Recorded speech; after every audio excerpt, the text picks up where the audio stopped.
Alright, now we are going on to section 6.5, assessing normality. In other words, is it a normal distribution? Well, the first thing we can look at is, does it look like a normal distribution? That's going to be one of our first things that we look at. Next thing, so visual inspection of a histogram. Does it look roughly bell-shaped? Identify any outliers and get rid of outliers if we don't want them to be part of the histogram. And construct a normal quartile plot that will be explained later. Normal quartile plot. That sounds fun. Alright, so a normal quartile plot, or normal probability plot, is a plot of graphs x and y where each x value is from the original set of data, and each y value is a corresponding z-score that is expected from the standard normal distribution. So if we know what the mean is, we know what the standard deviation is, we can then put a normal quartile plot, put it on an xy plane, and see if it looks roughly linear or exactly linear, if it's exactly normal. Alright, so what do we do? First, construct a histogram. If the histogram departs dramatically from a bell shape, not a normal distribution. Outlier. Identify, do we have outliers? If there's more than one outlier, conclude the data may not have a normal distribution. Normal quartile plot. Alright, and we want to exclude the outliers, 0 or 1 of them, and use technology, Excel of course, to accelerate a normal quartile plot. Right. So, normal distribution should have a population that is normal if the pattern of the points is reasonably close to a straight line and the points do not show some symmetric pattern that is not a straight line pattern. So if they go up or down in a sinusoidal way, or if they just seem way off of a line. So that would be correct as well. So let's take a look at this one. So IQ scores, average is roughly 100, plus or minus so much. Plus or minus, looks like 20 here, 40 here, looks like it's a little skewed to the high end. So we got these people, and then we get this person, real smart. Now, you'll notice that this seems to go along this line. So Z is over here, the X value is over here. We take the mean and we take the standard deviation from all this data here, and then plug that into here to get our values. We have our data points, which is just all this data here. And then we have the best fit line, which looks right here. So this looks like a normal distribution. Uniform distribution. Well, we can get a best fit line here. And although this does kind of hug the line, you'll notice that we do have a pattern. It goes above and then it goes below. So this is not a straight line. And we have some kind of pattern above that. So this is not going to be a normal distribution. Indeed, this is a uniform distribution. And lastly, we have this rainfall monthly. Yeah, they're going to have more likely to have less rainfall. This is not done in the Northwest. Maybe Texas could have this much rainfall. This is very much off of this plot. So this is not going to be a normal distribution. Right.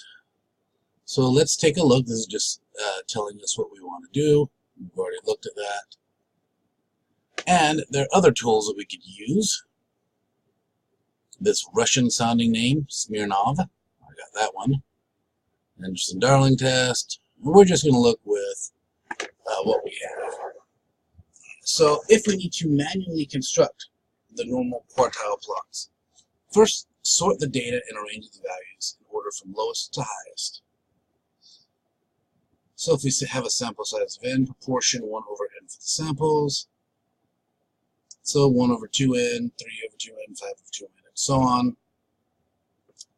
And we can get our cumulative areas. You can use a standard normal distribution to find the z-scores, table 2 or just Excel, and then match the sorted data and plot on a line. And then examine to see if it looks straight. Alright, so the Ryan Joyner test, if you use StatDisk, that will give you the result of that test. We're not going to look at that too much. We're going to look at one more example that they have here, and that'll be the end of this section, so it's a pretty quick section. I'll also show you how to do this in Excel after we look at this. So, Old Faithful eruption. So, 250 eruptions, they are using StatDisk. So, we got this data here, and then we got this data here. So, we will note that this does not look like a straight line fit.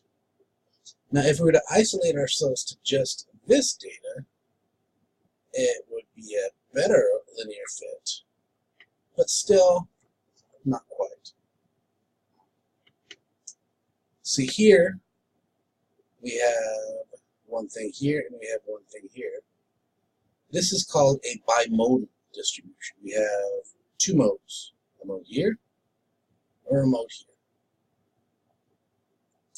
And so this looks like it might be at least a little bit closer to two normal distributions added together, but it certainly isn't a normal distribution.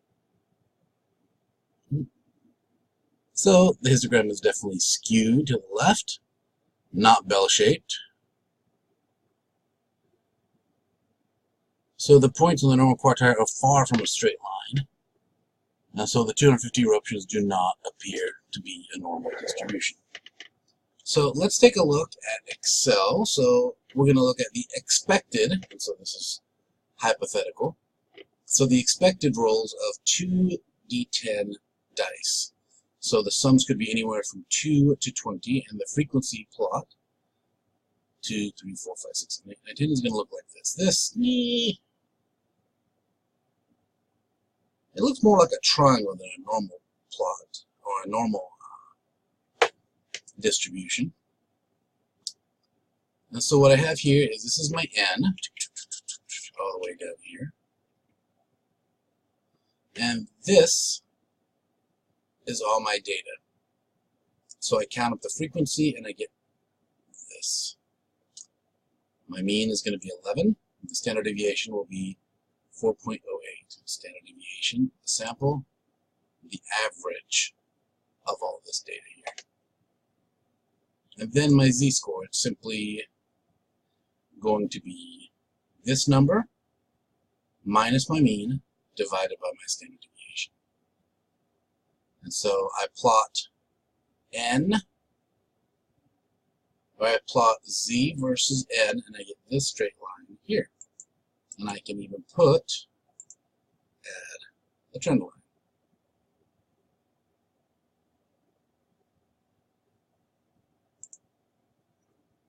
And there I go.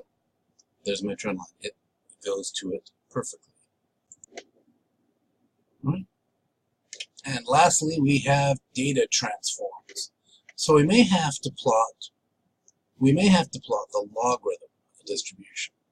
The logarithm of a distribution is a normal distribution. That's called a log normal distribution. And finally, we are at section 6.6, normals as an approximation to binomial distributions. And we saw this when we had very large binomial distributions before, and we'll continue that in the